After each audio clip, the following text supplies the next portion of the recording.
मेरे प्यारे बच्चों, मैथ्स मंत्रा यूट्यूब चैनल पर आप सभी का बहुत बहुत स्वागत है। आज हम लोग कक्षा 10 के लिए प्रश्नावली 3.7 का हल देखेंगे। और 3.7 जो है ये क्या है कि ऐच्छिक है। इससे रिलेटेड प्रश्न जो है आपके 10वीं कक्षा के बोर्ड में नहीं पूछा जाता है, लेकिन इसको बनाना चाहिए, सभी विद्यार्थियों को जानना चाहिए।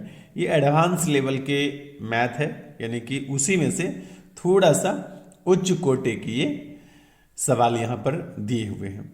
तो आइए सबसे पहले हम लोग पहले नंबर प्रश्न को पढ़ते हैं। पहला प्रश्न है, दो मित्रों अनी और बीजू की आयु में 3 वर्ष का अंतर है। अनी के पिता धर्म की आयु अनी की आयु की दुगुनी है और बीजू की आयु अपनी बहन कैथी की आयु की दुगुनी है। तो यहां पर कैथी और धर्म की आयु का अंतर भी दिया हुआ है कि कितना है, 30 वर्ष है। तो अनी और बीजू की आयु आपको ज्ञात करना है। दो चर वाले रैखिक समीकरण के अंतर्गत ही यह प्रश्न भी बनेगा। यहां पर मान लिए हैं कि माना अनी की आयु x वर्ष तथा बीजू की आयु y वर्ष है। और प्रश्न क्या कहता है, प्रश्न कहता है कि अनी और बीजू की आयु में 3 वर्ष का अंतर है। यानी अनी और बीजू की आयु का अंतर यानी माइनस जो है, दोनों का जो डिफरेंस है ये कितने हैं, 3 वर्ष का है। ये हो जाता है आपका समीकरण फर्स्ट। पुनः प्रश्न से क्या कहता है, पुनः प्रश्न से अब कह रहा है कि अनी के पिता धर्म की आयु जो है, धर्म की आयु अनी की आयु की 2 गुनी है। यानी धर्म की आयु कितनी है, 2 गुनी। ये है अनी की आयु का 2 गुना कर दिए, ये हो गया आपका धर्म का आयु। और उसके बाद कहता है कि बीजू की आयु ये है y वर्ष। तो बीजू की आयु जो है अपनी बहन कैथी की आयु की 2 गुनी है। बीजू की आयु क्या है, कैथी की आयु की 2 गुनी है। तो यदि कैथी की आयु कहेंगे ना, तो कहेंगे कि बीजू की आयु की आधी है। तो कैथी की आयु क्या होगा, बीजू की आयु की आधी। और धर्म और कैथी की आयु का जो अंतर है वो कितने वर्ष का है, ये 30 वर्ष का है। ये प्रश्न में दिया हुआ था। मैं फिर से इसको बोल देता हूं, ठीक से समझिएगा। ये धर्म की आयु हुई, कैसे कि कहा कि अनी की आयु की दुगुनी है धर्म की आयु। तो अनी की आयु माने थे x, तो इसका दुगुना हो गया धर्म 2x। फिर कहा कि बीजू की आयु जो है कैथी की दुगुनी है। तो कैथी का दुगुना है बीजू, इसका मतलब है कि बीजू से आधा है कैथी। तो बीजू में 2 से भाग दिए, 2 से भाग देने का मतलब है आधा। और कहा था कि कैथी और धर्म की आयु का अंतर कितना है, 30 वर्ष है। तो इस दोनों का अंतर कितना हुआ, 30 वर्ष। इसको आप थोड़ा सा और हल करेंगे तो ये हो जाएगा 4x माइनस वाई बटे 2 बराबर 30। या इसी को हल करेंगे तो ये कितना हो जाएगा, 4x minus y is equal to 60। ये हो गया समीकरण सेकेंड। ये 2 इधर आके गुना हो गया तो यहाँ 60 हो गया। अब क्या करेंगे कि समीकरण 1 को समीकरण 2 में घटाने पर क्या लिखेंगे, समीकरण 1 को समीकरण 2 में घटाने पर। तो समीकरण 1 आपका है x minus y is equal to 3 और समीकरण 2 क्या है, 4x minus y is equal to 60। घटाने पर का मतलब यहां चिन्ह बदल देंगे। तो ये हो गया आपका y माइनस और y प्लस, ये कैंसिल हो गया। अब आपके पास बचा है -4x और प्लस x। तो यहां पर हो गया -30x।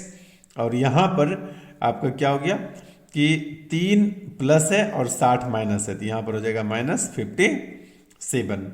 यानी कि x बराबर आपका हो जाएगा -57 बटे 3 -3। ये माइनस सहित जाएगा तो माइनस से माइनस कैंसिल। और 19 या 57, यानी कि ये हो गया आपका x बराबर 19। अब समीकरण 1 में 19 का x का मान रख देते हैं, तो यहां पर बगल में ही रख लेते हैं। समीकरण 1 में x का मान रखने पर। ठीक है, समीकरण 1 है आपका x minus y is equal to 3। X की जगह क्या लिखेंगे 19 minus y is equal to 3। उसके बाद क्या होगा कि minus y is equal to 3 और ये 19 बराबर के दाहिने साइड जाएगा तो प्लस 19 हो जाएगा, नहीं माइनस 19 हो जाएगा। यहाँ पर प्लस है, बराबर के उस तरफ जाके माइनस 19 हो गया। अब ये क्या हो जाएगा माइनस वाई बराबर माइनस 16, 16 3 19, ये माइनस से माइनस कैंसिल, इसलिए y बराबर कितना हो गया 16। तो यहाँ पर x का मान भी निकल गया है, y का भी मान निकल गया है। पूछा था कि अनी की आयु कितनी, तो यहाँ पर लास्ट में लिख देंगे, इसलिए अनी की आयु बराबर अनी की आयु बराबर क्या हो गया 19 वर्ष तथा बीजू की आयु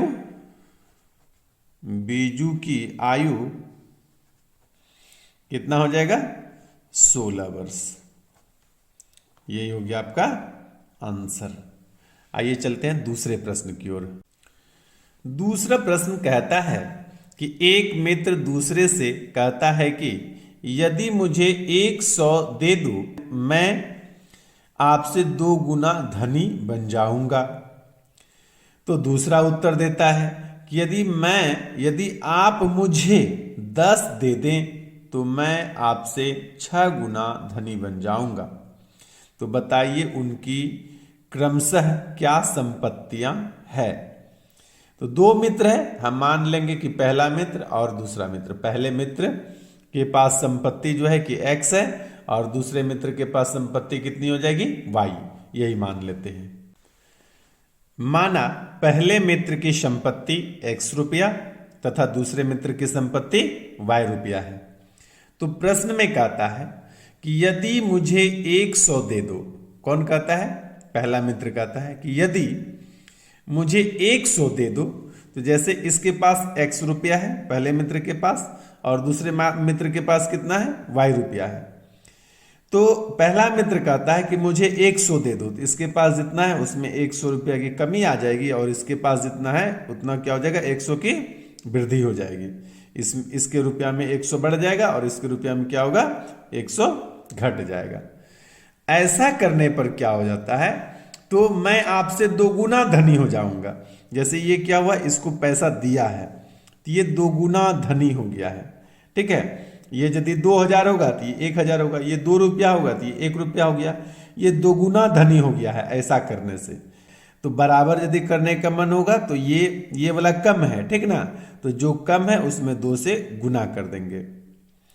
ये 2 गुना हो गया था, बराबर कैसे किए, जिधर कम था उधर 2 से गुना करके। तो इसको एक बार लिख लेते हैं, या इसी को लिखेंगे x plus 100 is equal to 2y। ये y क्या है 2 से गुना है और ये 2 जो है फिर 100 से भी गुना, यानी 2 अंदर में दोनों से गुना है। तो 2 गुना y 2y और 2 गुना माइनस 100, ये क्या हो गया माइनस 200। अब y को इस तरफ ले आइएगा तो यहाँ x पहले से है, दाहिने साइड से 2y, बाएं साइड आएगा तो क्या हो जाएगा माइनस 2y और इधर माइनस 200 पहले से है। ठीक है, और बाएं तरफ से प्लस 100 दाहिने तरफ जाएगा तो क्या हो जाएगा माइनस 100। तो इसको लिखेंगे कि x माइनस 2y बराबर माइनस 300। ठीक है, ये हो गया आपका समीकरण फर्स्ट।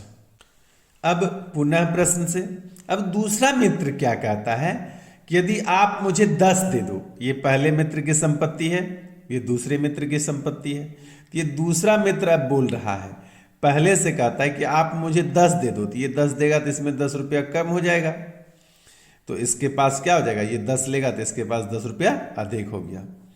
तो कहा कि यदि आप मुझे 10 दे दो तो मैं आपसे 6 गुना धनी हो जाऊंगा। अब जो है ना ये 10 रुपया लेने के बाद क्या हुआ, इससे 6 गुना अमीर हो गया है। लेकिन मुझे यदि बराबर करना होगा तो ये अमीर हो गया ज़्यादा 6 गुना, तो बराबर करने के लिए इधर 6 से गुना करना पड़ेगा। तो इसको हम लोग लिखेंगे, ये 6x से भी गुना है और यह 6 10 से भी गुना है।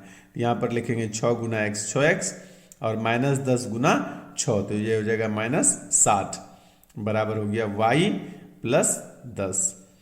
या फिर क्या करेंगे, 6x यहाँ लिख लेते हैं और ये y को दाहिने साइड से बाएं तरफ कर लेंगे, तो प्लस y इधर आकर बन जाएगा माइनस y, बराबर के इस तरफ देखिए 10 पहले से है और ये -60 बाएं तरफ से दाहिने तरफ जाएगा तो क्या हो जाएगा +60।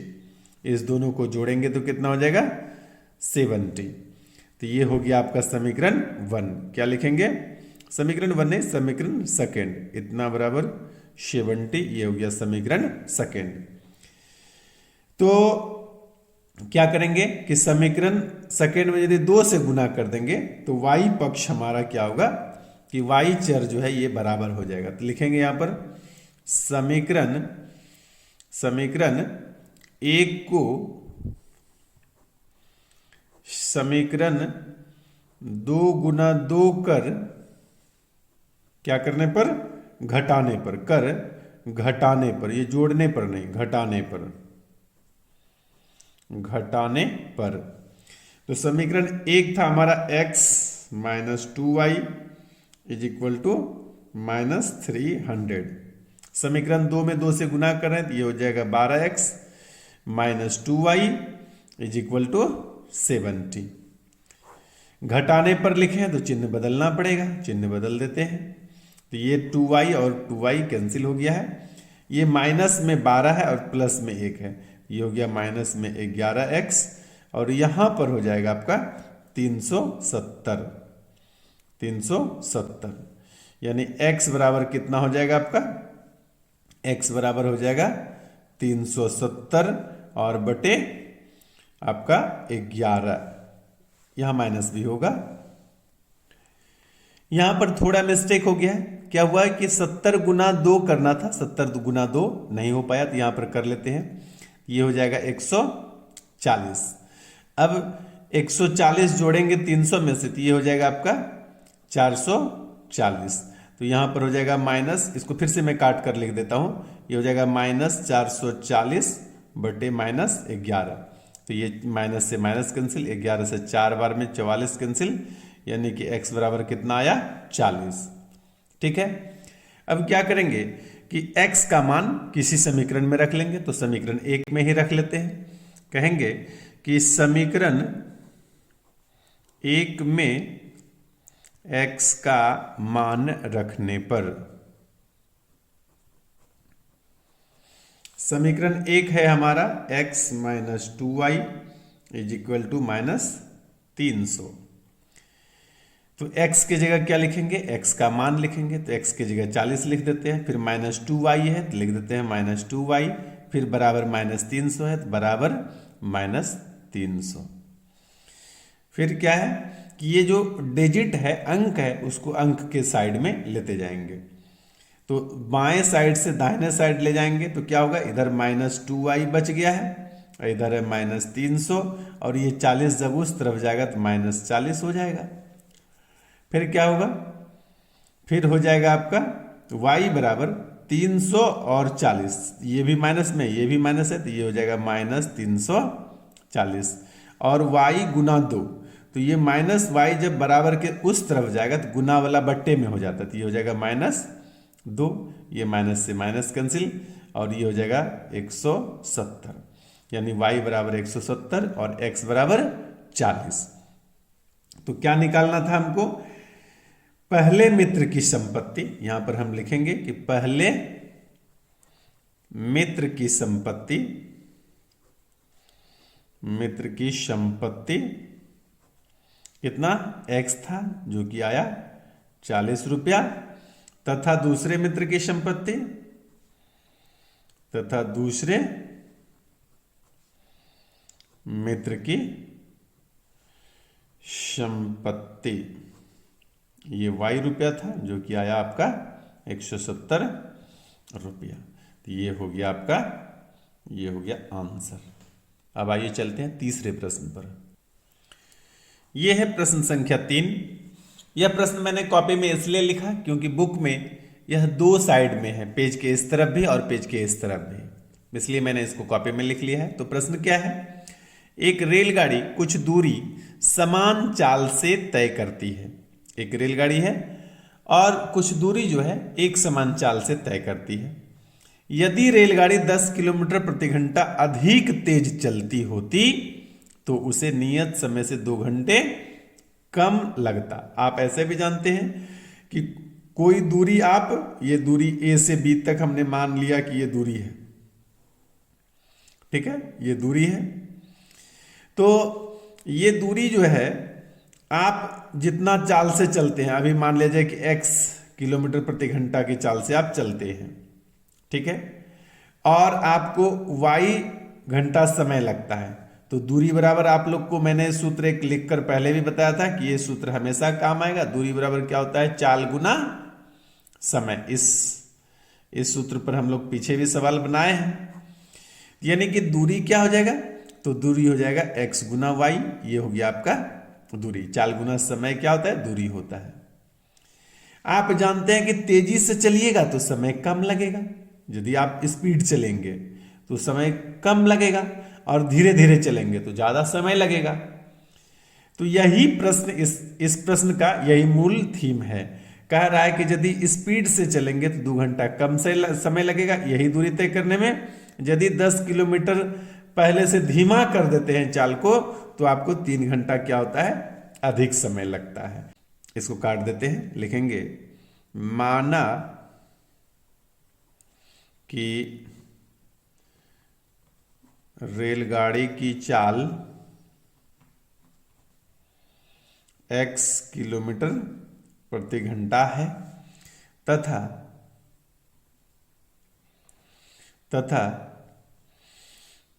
समय, नियत समय कह सकते हैं, और समय कितना है? समय जो है आपका कितना है? y घंटा है। HR मतलब घंटा, आवर, ठीक है। अब लिखते हैं प्रश्न से। तो प्रश्न क्या कहना था? प्रश्न का कहना था कि यदि वास्तविक चाल से 10 किलोमीटर अधिक तेज चलती, इसमें हम क्या करते हैं? 10 किलोमीटर जोड़ देते हैं, ठीक है, 10 किलोमीटर तेज कर दिए हैं, तो क्या होता है? नियत समय से 2 घंटा कम। इसको नियत समय लिखिए ना तो ज्यादा अच्छा रहेगा। नियत समय जो है, मानते हैं कि नियत समय y घंटा था, तो जो नियत समय था ना y घंटा, इसमें 2 घंटा समय कम लगता है, और इस दोनों को गुना करेंगे तो ये चाल, अब चाल हो रहा है, तो ये हो गया आपका चाल और ये हो गया समय। चाल गुना समय बराबर क्या होता है? दूरी। तो दूरी कितना था? वास्तविक दूरी हो जाएगा आपका xy, तो ये हो गया xy। अब ये x से y भी गुना है और x से 2 भी गुना है, तो करेंगे तो ये कितना हो जाएगा? xy, और -2 गुना x करेंगे तो -2x हो जाएगा। फिर ये 10 भी y से गुना है और 10 2 से भी गुना है, तो ये हो जाएगा आपका प्लस 10y, और 10 गुना -2 तो ये हो जाएगा -20, और यहाँ पर है xy। बराबर के दाहिने साइड भी आपका xy है और बराबर के बाएं साइड भी xy है, तो दोनों तरफ xy है, दोनों तरफ क्या होगा कि ये कट जाएगा। ये भी प्लस में है और ये भी प्लस में है। जब बराबर के दाहिने साइड में भी प्लस में हो, बराबर के बाएं साइड भी प्लस में हो, तो दोनों कट जाता है। तो हमारे पास क्या बच रहा है? उसको नेक्स्ट पेज में लिखते हैं। इस तरफ क्या बचा है? -2x plus 10y -20 is equal to 0, ठीक है। अब इसको यदि आप फिर से लिखेंगे तो ऐसा लिख सकते हैं -2x plus 10y is equal to 20। ये बाएं साइड से दाहिने तरफ जाएगा तो क्या होगा? प्लस हो जाएगा। तो ये हो गया आपका समीकरण फर्स्ट। अब पुनः प्रश्न से यहां क्या लिखेंगे? पुनः प्रश्न से। पुनः प्रश्न आपका क्या कह रहा था कि यदि चाल में, तो चाल आपने माना है x, चाल में 10 किलोमीटर प्रति घंटा कम कर दिया जाए, ठीक है, और जो दूरी आपका समय है, समय में क्या होगा? 3 घंटा ज्यादा लगने लगेगा। यदि चाल आप घटा देते हैं ना तो समय ज्यादा लगने लगेगा। ऐसा करेंगे तो उतना ही दूरी आप तय करेंगे, ठीक है। जैसे ही चाल आपने घटाया, समय बढ़ गया, तब आपका यह दूरी तय हुआ। कहा कि पहले से चाल में 10 किलोमीटर प्रति घंटा कम कर दिया जाए तो समय 3 घंटे ज्यादा लगने लगता है। ये कहा था पुनः प्रश्न से। तो अब x से गुना करेंगे तो आपका y हो जाएगा, फिर x से गुना करेंगे 3 से गुना करना पड़ेगा, तो x गुना y क्या हो जाएगा, आप लिखेंगे xy, और x गुना 3 करेंगे तो कितना हो जाएगा 3x, फिर 10 गुना y कर दीजिए और 10 गुना 3 भी कर दीजिए, तो -10 गुना y क्या हो जाएगा -10y, और -10 गुना 3 तो हो जाएगा 30, और ये होगा xy।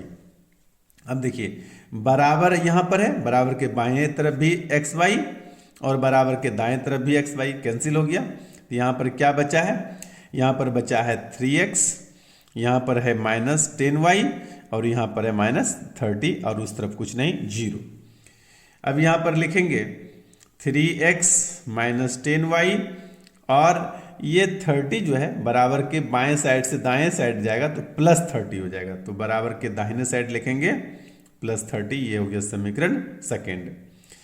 अब इसमें 10y है, इसमें भी 10y है, तो हम लोग क्या करेंगे, लिख देते हैं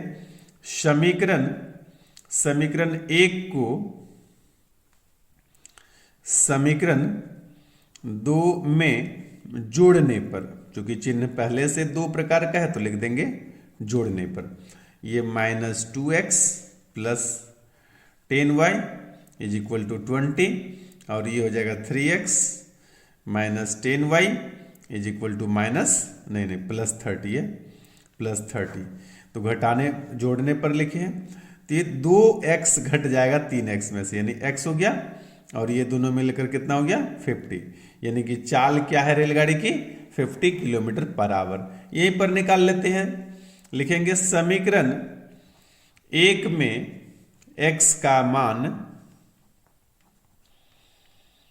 रखने पर, समीकरण 1 क्या है आपका, समीकरण 1 है आपका -2x + 10y = 20, या -2 की जगह -2, x की जगह लिखेंगे x का मान 50, तो इस जगह लिख दिया मैंने 50, + 10y = 20। अब इस दोनों को गुना करेंगे तो कितना हो जाएगा 100, माइनस में और प्लस में 10y = 20। अब क्या होगा कि यदि 10y बराबर लिखेंगे तो बाएं साइड से -100 बराबर के दाहिने साइड जाएगा तो क्या हो जाएगा, इधर 20 पहले से था और -100 उस तरफ जाकर के +100 हो जाएगा, तो आपका कितना हो जाएगा y बराबर हो जाएगा, इस दोनों को जोड़ेंगे तो कितना हो जाएगा 120, और यह 10 बटे में आ जाएगा, तो 10 से 1 0 कैंसिल, यानी 12। तो ये हमारा समय था, यानी 12 घंटे लगता है इस चाल से। तो बोला था कि दूरी ज्ञात करें, तो दूरी कितनी है हमारे 50 × 12, दूरी बराबर चाल गुना समय। आप तो ये हो जाएगा 12 × 5 = 60, 600 किलोमीटर, यही हुआ आपका आंसर। अब आइए चलते हैं प्रश्न नंबर 4 पर। प्रश्न संख्या 4 कहता है कि एक कक्षा के विद्यार्थियों को पंक्तियों में खड़ा होना है। यदि पंक्ति में 3 विद्यार्थी अधिक होते तो एक पंक्ति कम होता। ठीक है, यदि पंक्ति में 3 विद्यार्थी कम होते तो 2 पंक्ति अधिक बनती। तो कक्षा में विद्यार्थियों की संख्या ज्ञात करें। एकदम ठीक पिछले प्रश्न का डिट्टो है। पिछले प्रश्न का क्या है, एकदम हूबहू है, सिर्फ प्रश्न की भाषा अलग है और आंकड़े अलग है। आइए मैं बनाकर दिखाता हूं कि कैसे पिछले प्रश्न का हूबहू है। क्या करेंगे, सबसे पहले मानेंगे कि पंक्तियों की संख्या x है तथा प्रत्येक पंक्ति में, मतलब एक पंक्ति में विद्यार्थियों की संख्या y है। वैसे इसको समझाने के लिए मैंने जैसे कि कतारबद्ध है विद्यार्थी, ठीक है, कतारबद्ध है, तो पंक्तियों की संख्या कितनी है, यहां पर मैं समझाने के लिए लिखा हूं पंक्तियों की संख्या यहां पर 4 है, और एक पंक्ति में यदि मैं कहूं कि 6 विद्यार्थी है, ऐसे 7 विद्यार्थी मैंने लिख दिया, 7 विद्यार्थी है, तो कुल विद्यार्थियों की संख्या कितना, 4 पंक्ति है और एक पंक्ति में 7 विद्यार्थी, यानी प्रत्येक पंक्ति में 7-7 विद्यार्थी। यहां मेरा दिखाने का प्रयास रहा है कि प्रत्येक पंक्ति में कितने विद्यार्थी, 7 विद्यार्थी है। ठीक है, तो कुल विद्यार्थियों की संख्या कितनी, 7 × 4 28 है। तो इसी तरह से पंक्तियों की संख्या है x, यहां 4 के बदले हमने अब यहां पर क्या माना है कि पंक्तियों की संख्या है x, और प्रत्येक पंक्ति में इसमें भी 7, इसमें भी 7, इसमें भी 7, इसमें भी 7 है, लेकिन यहां पर हमको ज्ञात नहीं है, तो यहां पर हमने इसके लिए क्या माना है, y। तो कुल विद्यार्थियों की संख्या कितनी हो जाएगी, x गुना वाई, एक्स वाई। ठीक है, तो इसी तरह से अब यहां पर कह रहा है कि यदि, प्रश्न में क्या कहा कि यदि पंक्ति में 3 विद्यार्थी अधिक होते, यानी पंक्ति में, यहां पर मैं लिख रहा हूं प्रश्न से कह रहा है कि पंक्ति में 3 विद्यार्थी ज्यादा होता, तो पंक्ति में 3 विद्यार्थी ज्यादा होता, तब क्या होता है कि पंक्ति की जितनी संख्या है ना, एक कम रहता। तो पंक्ति अभी कितना है, x, और ये एक कम हो जाता। तो इस दोनों को गुना करेंगे तो कुल विद्यार्थियों की संख्या, और कुल विद्यार्थियों की संख्या कितनी है हमारे पास, xy। ठीक है, आ गया पहले की तरह। तो फिर से वही करेंगे, इस दोनों को गुना कर लेंगे और इसको भी गुना कर लेंगे। तो क्या लिखेंगे, x गुना y, xy, और ये 3 गुना x, यहां पर हो गया 3x, फिर y गुना 1 माइनस वाई, और फिर 3 गुना -1, तो ये हो गया -3, और फिर हो गया आपका xy। बराबर के दाहिने साइड भी xy, बराबर के बाएं साइड भी xy कैंसिल हो गया।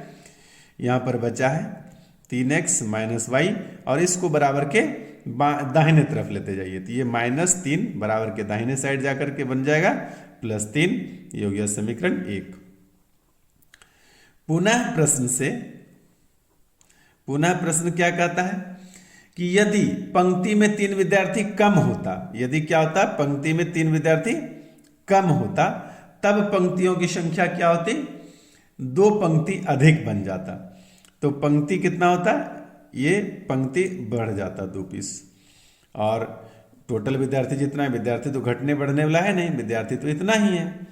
फिर से वही करेंगे, इसको गुना कर देंगे और इसको भी दोनों से गुना कर देंगे, तो ये हो जाएगा आपका x गुना वाई, एक्स वाई, और x गुना 3 x गुना -3, तो -3x, 2 गुना y प्लस 2y, और 2 गुना -3, तो हो जाएगा -6, और xy बराबर के दाहिने साइड भी xy, बराबर के बाएं साइड भी xy कैंसिल हो गया। यहाँ पर बचा है आपके पास 3x प्लस 2y, और इसको बराबर के दाहिने साइड लेते जाइए, तो ये हो जाएगा -6, उस तरफ चल जाएगा तो +6। ये हो गया समीकरण 2। अब यहाँ पर y को बराबर करना चाहें तो कर सकते हैं, लेकिन x पर ध्यान दीजिएगा ना, तो पहले से बराबर ही है, तो सीधा क्या करेंगे कि समीकरण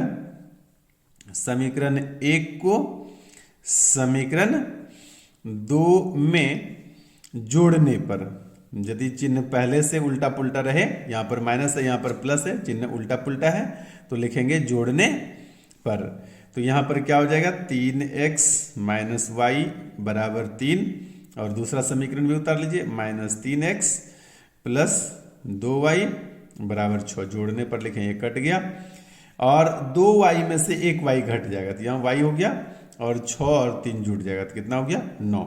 यानी कि आपका प्रत्येक पंक्ति में विद्यार्थियों की संख्या आपको पता चल गया है, y बराबर 9।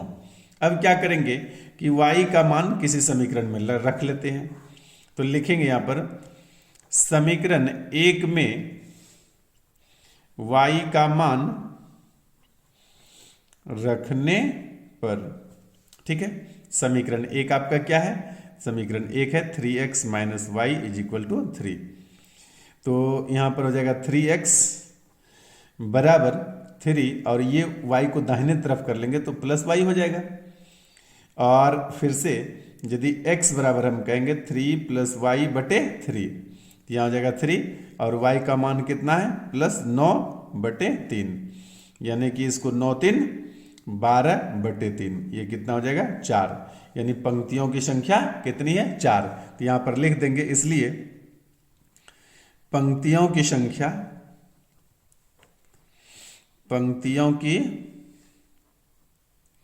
संख्या कितनी है 4, तथा प्रत्येक पंक्ति में विद्यार्थियों की संख्या कितनी हो जाएगी, विद्यार्थियों की संख्या कितनी है 9 है। ठीक है, ये हो गया आपका उत्तर।